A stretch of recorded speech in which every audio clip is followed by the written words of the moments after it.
nous allons apprendre à appliquer le théorème de Thalès dans la configuration du papillon. Comme pour la configuration classique, nous avons besoin de 3 hypothèses pour appliquer le théorème de Thalès. On sait que C appartient à EB, C appartient à AF, EF est parallèle à AB.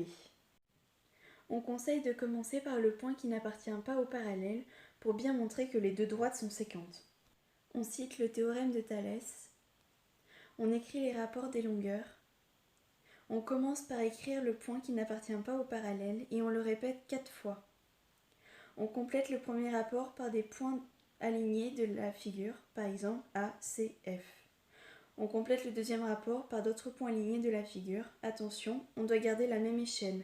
En écrivant CA sur CF, on divise la plus petite longueur par la plus grande. Donc, on doit diviser la plus petite longueur par la plus grande dans le deuxième rapport.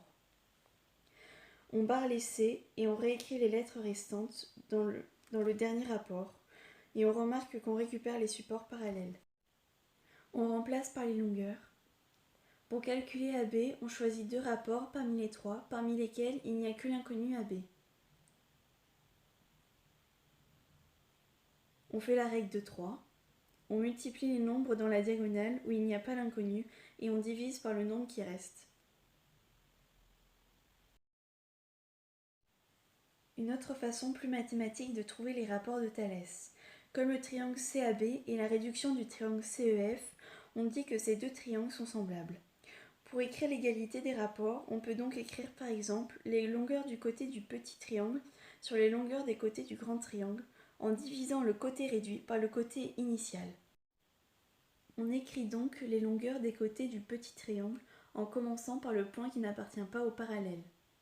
On divise CA par CF puisque le segment CA est la réduction du segment CF. On divise CB par CE puisque le segment CB est la réduction du segment CE. On divise AB par EF puisque le segment AB est la réduction du segment EF. Remarque, on obtient le même résultat si on divise petit côté sur grand côté ou grand côté sur petit côté. Vous avez 2 méthodes pour écrire les rapports de Thalès, à vous de choisir celle que vous comprenez le mieux.